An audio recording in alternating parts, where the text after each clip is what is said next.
COVID-19 pandemic is everyone's concern. We therefore encourage you to take the necessary precautions to protect yourselves and families. These include wearing a face mask and practicing social distancing while in public. You should also wash or sanitize your hands frequently.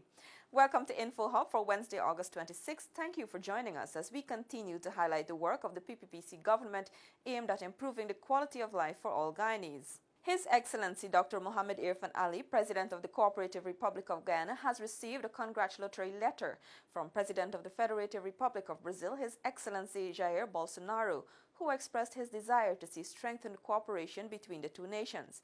In his letter, President Bolsonaro said, "I affirm the priority attributed by Brazil to the bilateral relationship. I am ready to work with Your Excellency in continuing strengthening the ties of friendship and cooperation between our two countries, with the view of the well-being and prosperity of Brazilian and Guyanese peoples." The President noted, too, the conclusion of the electoral process ratifies the commitment to democracy that must continue to guide our whole region. President Bolsonaro also extended best wishes to President Ali for success in the exercise of his mandate. Let's tell you now that plans for the National Communications Network Berbice location are in the pipeline, as the branch was visited today by Minister of Public Affairs within the Office of the Prime Minister, Honorable Kwame McCoy. Minister McCoy visited the New Amsterdam Berbice location to assess the current state of the sub-agency. This is part of a series of investigations into the operations of state media, with the aim of offering better services to the country. NCN Berbice manager Donna Matu explained that the branch is in desperate need of an upgrade since the equipment is outdated. Staff is also in need of training. The challenges still remain with the equipment. Audio mixer, shorting out, TriCaster has been away for quite some time.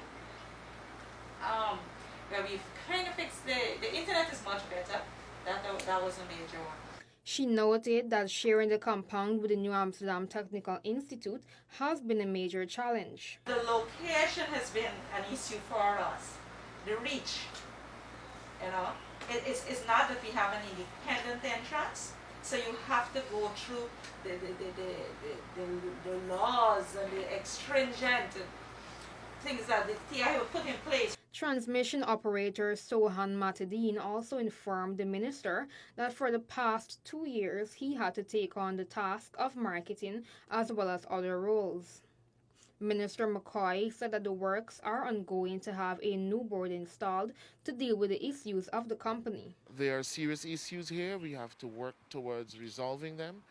I'm hoping very soon that we'll have a board that will be able to look at these matters, outline a way forward for the company, how they could be able to be more creative in bringing in revenue, and how we could be able to utilize our resources in the best way possible. In the meantime, a short-term solution in relation to lack of equipment has already been identified. There are very little simple things that can be addressed, like I just understand from one of the technical guys from Georgetown, Devon, who's here on the visit, that one solution so far is that they have computers sitting at the office in NCN Georgetown, that just a minor repair to that computer could help them resolve an issue here. In response to a proposal for relocation, Minister McCoy visited the proposed location. He noted that the building was in dire need of repairs. A decision would be made on the way forward.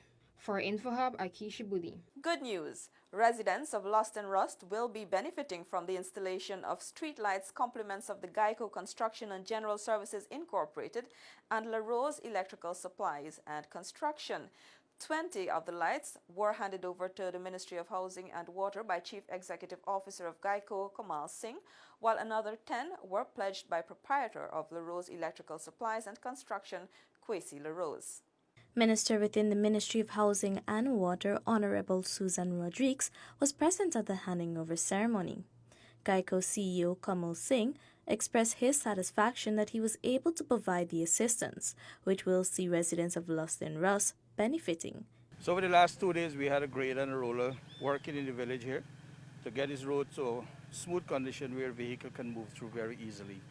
In addition to that, we are also donating today to the village through Central Housing and Planning 20 streetlights that the ministry will choose the appropriate location within the community. Managing Director of LaRose Electrical Supplies and Construction, Kwesi LaRose, noted that his company is pleased to be installing the streetlights donated by GuySuCo. He also committed to donating 10 more streetlights. Because we have so much vandalism and theft, we're going to be customizing it with the slogan CHMPA in a reflective way that you can, from the ground, because there will be in an elevated position, we'll be customizing it CHMPA, so that you can look at in any area to see that, okay, this is essential housing planning light and it's not supposed to be here, or this was done with this project and it's supposed to be here. So that's one of the features we're bringing in with this new installation. In brief remarks, Minister Rodriguez says that the 30 streetlights will be installed throughout the community. Following my visit last week to the area of Lust-en-Rus, these gentlemen reached out and said they wanted to help in any way that they can, and we sat down through a public-private partnership and we identified the roads that were in deplorable condition. I want to say thank you to these gentlemen for the work that they're doing, and these lights are not going to be received and put down. We already have a team in place that are going to begin installation immediately. Neil Demon, InfoHub. Minister of Agriculture Honorable Zulfikar Mustapha has taken the decision to resume the Farmers' Day initiative, also known as Open Day, to listen to and address the concerns of farmers and other stakeholders in the sector. Farmers were able to voice their concerns and issues to Minister Mustapha and various heads of departments for immediate assistance. The Farmers' Day was hosted in the ministry's boardroom. A concerned citizen, Dr. Bernard Dennison, praised the initiative, which he noted will assist in the development of the agriculture sector alongside the oil and gas sector. There were discussions that I had relevant to the farming situation, and I am very impressed that Minister's taken it on himself to move in that direction, because most people in Guyana seems to be thinking the only thing here is oil. When oil gone, agriculture has to be here. When oil gone, all of the other things has to be here. So I am at this point impressed with where Minister and the ministry is going in respect to farming. I mean, there were people that couldn't farm that is now able to get back onto their farming area and get on with farming. Meanwhile, Region 2 rice farmer Ramnesh Ramlakan expressed satisfaction that an issue he has been facing for the last 5 years will finally be addressed by Minister Mustapha. The issue I came here to address with the minister was issue for the past 5 years with GRDB, and so far he gave me a good answer about the whole matter, and he said he's going to still continue work with it to let the matter be resolved. Block drains, employment opportunities, and land allocations were among other issues highlighted. Minister Mustapha said the decision was taken to restart the initiative so that he can listen to the concerns of the farmers and resolve their issues. This approach, he says, is in keeping with the PPPC government's aim to further develop the agriculture sector. I think that the extension services that normally the ministry provides, I think we have to improve on that. As a matter of fact, since I came here, and I think that many farmers now are being visited by our extension officers, and that will be the new norms that they will have to go and report regularly what they are doing and how they are helping farmers. I have reopened this open day because I want to listen firsthand from the farmers what are affecting them. Neil Ledeman, InfoHub. Minister of Local Government and Regional Development Honorable Nigel Darmlal and Minister within the Ministry Honorable Anand Prasad met with the Mayor and technical team of the Georgetown City Council to further discuss plans to enhance the aesthetics of the capital city. The PPPC government, upon assuming office, established an interministerial task force which was tasked by His Excellency Dr. Mohamed Irfan Ali, President of the Cooperative Republic of Guyana, with devising a plan to enhance the quality of life in Georgetown. The committee conducted a rapid assessment of the physical works to be done in the city. Minister of Local Government and Regional Development, the Honorable Nigel Darmlal, who is the head of the committee, explained that the move is geared towards enhancing the aesthetics of the capital city, improving the physical infrastructure, safety, and drainage and irrigation. He explained that the initiative is distinct from the Georgetown Restoration Project, noting that the intention is to work hand in hand with the mayor and city council to enhance the quality of life in Georgetown. Now is for us to forge this relationship to ensure that all that we would like to get done as council, as government, but I think most importantly, as citizens of Georgetown, that the challenges that we face, we'd hope that we can overcome these challenges after today and to get cracking on what has to be done. Minister within the ministry, the Honorable Anand Prasad, explained that the project's overarching aim is to return the city to its former glory.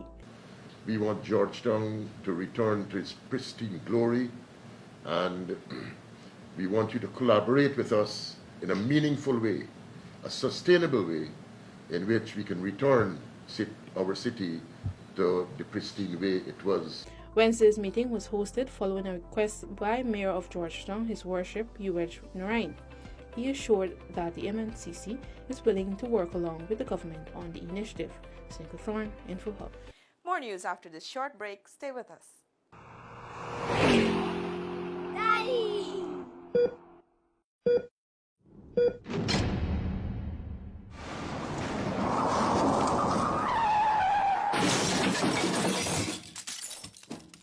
Welcome back. Ensuring workers' rights and equal pay are some of the top priorities highlighted by representatives of oil company ExxonMobil during a courtesy call on Minister of Labor Honorable Joseph Hamilton.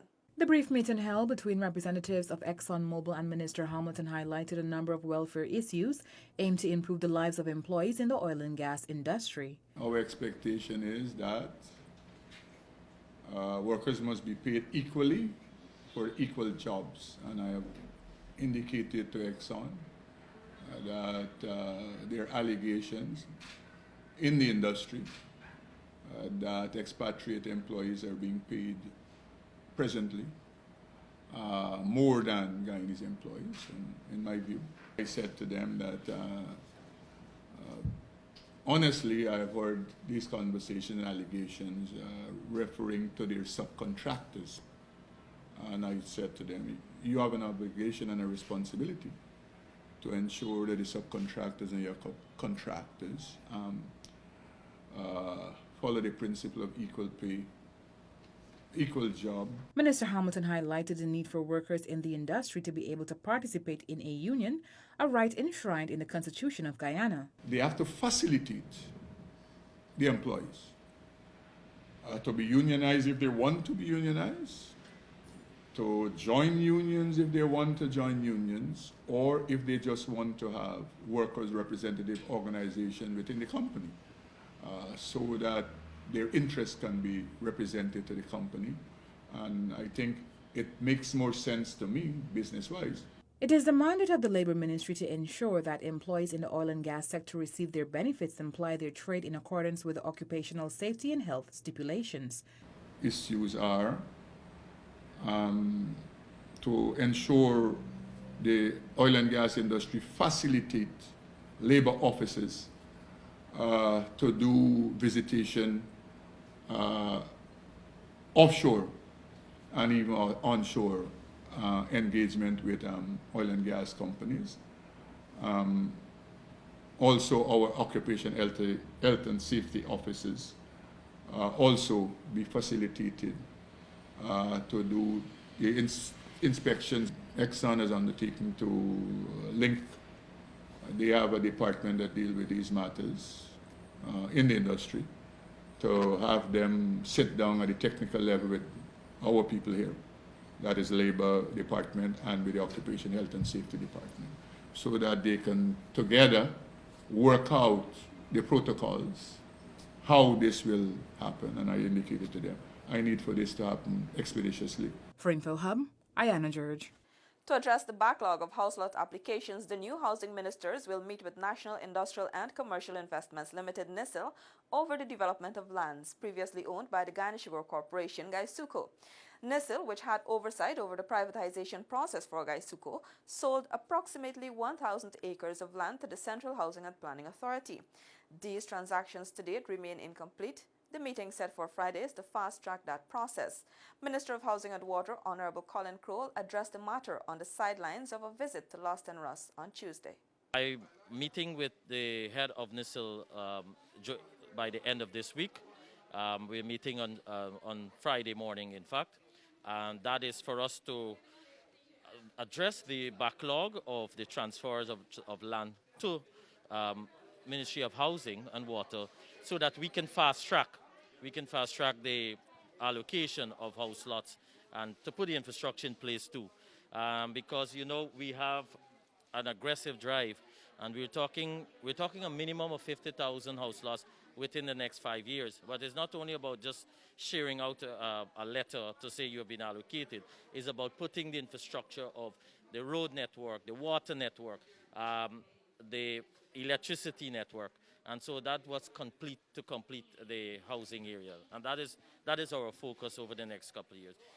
Minister of Agriculture, Honorable Zulfikar Mustapha, has been busy over the past few weeks meeting with farmers, other residents and stakeholders in the sector to ensure that their concerns are addressed in the shortest possible time. Yesterday, the minister took the opportunity to tour several agriculture agencies to familiarize himself with the various departments and staff members. Let's take a look. Minister Mustapha visited the headquarters of the National Drainage and Irrigation Authority, NDIA, the Guyana Sugar Corporation, GuySuCo, and the Guyana Rice Development Board, GRDB. There he spoke of his expectations while enforcing the new administration's policies and programs. The minister said since he took over, the ministry has been trying to put systems in place. We are trying to put some system in place that are responsive to the people. And we want to be an agency, a ministry that is very responsive. So when people come to us for issues, we must be ready to resolve those issues. Those present at the short briefing were also reminded of their contributions towards building the agriculture sector. We all have to ensure that we work assiduously. We all have to ensure that we deliver because people depend on us for their livelihood. We have to give them water. We have to drain their land. So for drainage and irrigation, they depend on us for a lot of things. Interacting with employees at GRDB, the agriculture minister noted the importance of teamwork. We must build a team in the Ministry of Agriculture. That is my view. And all of us have responsibility. And that responsibility is to ensure that we carry out the policies and program of the government. As I said when I met with the senior personnel in charge of these agencies, I said that as minister I will not look at race, religion, or political affiliation. When you come to the ministry work, you have to do the work of the ministry. And that will be the main objective of each and every one of us who wants to continue to work in the Ministry of Agriculture and the various agencies. During his walkthrough at the GRDB, the minister was given a tour of the central laboratory and was briefed on its daily operations. Meanwhile, a similar familiarization exercise was carried out at the Guyana Livestock Development Authority, GLDA. All employees were encouraged to work collaboratively to better boost the production of the sector, which will in end meet the expectation of the government. Minister Mustapha is expected to revisit the departments where he will formally interact with the staff to address any issues they may have and to decide on the way forward. Neola Damon, InfoHub. Still in the agriculture sector, Guyana is expected to receive 3 additional mobile pumps by late October to assist with its drainage capabilities ahead of the next rainy season. This was disclosed by India's High Commissioner to Guyana, His Excellency Dr. K.J. Srinivasa, during a courtesy call to Agriculture Minister Honorable Zulfikar Mustapha at his Regent Street office yesterday. Meantime, speaking following a meeting with staff also on Tuesday, Minister Mustapha said government has also purchased pumps for the sector. We have purchased 9 pumps, 3 mobile pumps, and 9 other pumps. Those 9 pumps are in the country. The 3 mobile pumps, however, have already left India in transit to Guyana. Hopefully by the end of, before October, we should have those 3 drainage pumps in the country. That will boost our drainage system, and that will help us to ensure that we prepare for the December rainfall. Any specific areas this time? No, well, I am looking at the areas that need these services. So remember, those are mobile pumps, so we can move it any part of this country. Remember to do your part to ensure you do not put yourself at risk during this time. If you have a cough, fever, and difficulty breathing, seek medical care early, but call the hotline first. That's all for today. Connect with us on all our social media platforms, including Facebook, YouTube, and Instagram, and visit our website, dpi.gov.gy, as we bring you the latest and important news on what the government is doing to ensure the continued development of our country. Your bridge reports are up next. Goodbye.